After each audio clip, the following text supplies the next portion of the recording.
बिहार सरकार ने जातीय गणना का आंकड़ा जो है प्रकाशित कर दिया है। इसमें तमाम विरोधाभास हैं। कई नेता का कई तरह के आरोप है। हमारे साथ मौजूद हैं उपेंद्र कुशवाहा जी, राष्ट्रीय लोक जनता दल के राष्ट्रीय अध्यक्ष हैं।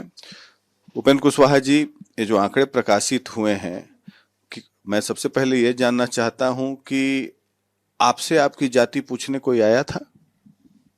आपने ऐसा सवाल पूछा है। देखिए, बिल्कुल किसी ने आज तक मुझसे पूछा ही नहीं। इतने दिनों में हम तो इंतजार करते रहे कि कोई सरकारी कर्मी कोई पूछेगा हमसे कि आप किस जात के हैं, तो हम बताएंगे। लेकिन किसी ने आज तक संपर्क नहीं किया। तो हम तो अचंभित हुए जब प्रकाशन हुआ अभी कल आंकड़ा का। तो हमको लगा कि जब हमसे नहीं पूछा गया तो इस तरह के बहुत सारे लोग हो सकते हैं जिनसे नहीं पूछा गया हो। और उसके बाद कई जगह से बिहार भर में फोन आया कि कैसे यह आंकड़ा जारी हुआ। इसमें बहुत सारे लोगों ने कहा कि हमसे पूछा ही नहीं गया, तो मुझसे भी नहीं पूछा गया। अब बिल्कुल सच है। तो आप क्या करेंगे इसको लेकर, जब आपका तो गिनती ही नहीं हुआ? नहीं, देखिए, अब क्या करें, कोई इंडिविजुअल का मामला नहीं है, लेकिन जो आंकड़ा हम देख रहे हैं उसमें जो भी बहुत कम संख्या वाली जात सब है, सबके मन में घबराहट है। और सब लोगों के मन में इस बात की आशंका है कि किसी विशेष जात की संख्या को बढ़ाने के लिए और बाकी जो कमजोर जात के लोग हैं उनकी संख्या को घटाने के लिए तो न इस तरह का प्रयास किया गया है। तो सब लोगों के मन में आशंका है। जो कम संख्या वाली जात, कमजोर जात के लोग हैं, उनके मन में तो और भय है। जैसे अब जिस तरह से मलाह है, नुनिया है, चंद्रवंशी हैं, इस तरह से इन लोगों के मन में तो और ज्यादा ही भय है कि एक जात की संख्या को बढ़ाने के लिए हमारी संख्या घटाई गई है, ऐसी आशंका है लोगों की। किस जाति की संख्या बढ़ाने के लिए? जो भी जाति की संख्या उसमें बढ़ी हुई है उसको लोग देखकर अब आशंकित हैं, डरे हुए हैं। तो अब इनके लिए आखिर क्या कुछ सरकार करेगी। इनके मन में जो डर समा गया है, जो कम संख्या वाली जात के लोग हैं, उसके लिए नीतीश जी के ऊपर भरोसा लोगों का, ऐसे ही लोगों का भरोसा नीतीश जी के ऊपर था और इसीलिए नीतीश जी सत्ता में रहे, इन्हीं लोगों के कारण, जो कम संख्या वाली जात के लोग हैं। और आज नीतीश जी मुख्यमंत्री हैं और उनके रहते हुए इस तरह का और लोगों के मन में जो भय व्याप्त हुआ है, जवाब नीतीश जी को देना चाहिए और इसका समाधान नीतीश जी को ढूंढना चाहिए। कुशवाहा जाति का भी 4 पॉइंट समथिंग है, धानुक का भी 2 पॉइंट समथिंग है और कुर्मी का 2.8 यस कुछ है। तो आपको लगता है कि कोयरी, कुर्मी, धानुक जो लव कुश फॉर्मूला है उसकी संख्या ज्यादा है, या ये जो वास्तविक संख्या आई है ये आंकड़ा? नहीं, हमको तो आपका तो हुआ ही नहीं। व्यक्तिगत रूप से मेरा नहीं हुआ, वो है एक विषय। लेकिन आप ठीक बोल रहे हैं, जो भी कम संख्या वाली जात उसमें धानुक भी है, कुर्मी भी है और बाकी और लोग भी हैं।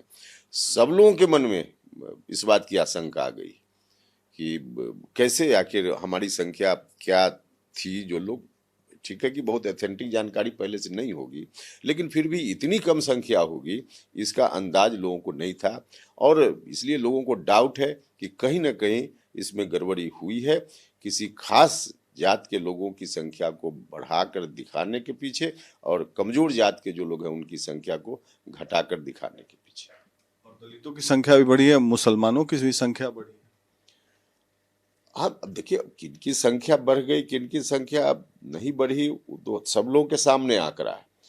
लेकिन आशंका लोगों के मन में है कि जो कमजोर जात के लोग हैं उनकी संख्या इतनी कम कैसे, यह आशंका तो है लोगों के मन में। अब जब आपका नाम नहीं है इसमें, तो क्या आप कोई पत्र लिखेंगे बिहार के मुख्यमंत्री नीतीश कुमार जी को कि भाई मेरे से तो गिनती करने आए ही नहीं, पूछने ही नहीं आए? कुछ चिट्ठी विट्ठी लिखेंगे, आप टेलीफोन से बात करेंगे? नहीं, देखिए, हम कोई इंडिविजुअल अपने लिए नहीं, इस तरह के बहुत सारे लोग हैं। कहाँ कहाँ से फोन आ रहा है? बहुत बिहार के अनेक हिस्सा से हमको फोन किस है। किस जाति के लोग फोन कर रहे हैं? तमाम जो कुर्मी समाज के, धानुक समाज के, कुशवाहा समाज के भी कई जगह से, चंद्रवंशी समाज के, नुनिया समाज के, इन लोगों की ओर से भी फोन हमको आया। हाँ, मलाह लोग भी, इन लोगों ने भी फोन किया। कई जगह से लोगों ने फोन किया। सवर्ण जाति के लोग? सवर्ण जाति के लोगों ने भी फोन किया। लेकिन जो बाकी जो कमजोर जात वाली की संख्या वाले जो लोग हैं उनके मन में ज्यादा आशंका है। ये अभी जेडीयू के राष्ट्रीय अध्यक्ष ललन सिंह जी से बात हो रही थी, तो उन्होंने कहा कि रिजर्वेशन का दायरा बढ़ाना चाहिए, कॉन्स्टिट्यूशनल अमेंडमेंट करके 50% कैपिंग से ऊपर कर देना चाहिए। तो ये जो आंकड़े आए हैं प्राइमा फसाई, इसमें देखा गया कि 36% अति पिछड़ी जाति के लोग हैं। तो क्या आपको लगता है कि इन लोगों को विशेष प्रोविजंस के तहत प्रोग्राम्स पॉलिसी चला के और रिजर्वेशन का भी विशेष फायदा देना चाहिए? क्योंकि हाशिए पे यही है, पिछड़ी जातियों में भी कई जातियों का उत्थान हो चुका, वो तो इकोनॉमिक स्टेटस अब आएगा। हाँ, तो उसके पहले तो इकोनॉमिक स्टेटस आ जाए, और उसके बाद जो जिस जात के लोग अभी डेवलपमेंट के दौर में पीछे छूट गए हैं, उनके लिए तो विशेष योजना बनाने का काम सरकार को करना ही चाहिए। क्योंकि इस तरह के आंकड़ा जुटाने से पहले तर्क ही दिया जा रहा था ना कि आखिर कैसे इनके लिए हम योजना बना पाए, पता नहीं है कि कहाँ कौन क्या है। तो अब पहले तो जो आर्थिक सर्वे है उसकी रिपोर्ट भी जारी हो, और उनके लिए विशेष योजना बनानी ही चाहिए। रिजर्वेशन का भी दायरा बढ़ाना चाहिए। देखिए, जो भी उनके डेवलपमेंट के लिए आवश्यक कदम हो, सब कदम उठाए जाने चाहिए। ऑल पार्टी बैठक है आज, आपके दल से भी कोई जा ही रहे होंगे, क्या आप लोग मुद्दा क्या रखेंगे वहां पे? नहीं, ऑल पार्टी बैठक पता नहीं अब किस रूप में है, उसमें हमारी पार्टी को कोई सूचना नहीं है मुझको, लेकिन हमको लगता है कि जो लोग विधानसभा में रिप्रेजेंट करते होंगे उन लोगों की बैठक होगी। धन्यवाद। ये थे उपेंद्र कुशवाहा। इन्होंने साफ शब्दों में कहा कि इनकी जाति पूछने तो कोई आया ही नहीं, अब न जाने अभी कैसे अपनी जाति गिनवाएंगे या आंकड़ा कैसे करेंगे। बहरहाल कई लोगों का भी फोन आया है इनको, पूरे राज्य भर से, कुशवाहा, कुर्मी, धानुक वर्ग के खास करके, और अति पिछड़ी जाति से भी कई समाज के लोगों का, कि उनकी भी गिनती नहीं हुई है। तो ये सवाल खड़ा उठता है कि क्या ये वास्तविक आंकड़ा है या नहीं। तो उपेंद्र कुशवाहा पहले ऐसे नेता हैं जिन्होंने विरोध दर्ज किया है इस तरह के आंकड़े पर। पटना से वीडियो जर्नलिस्ट सूरज के साथ प्रकाश सिंह, आर भारत के लिए।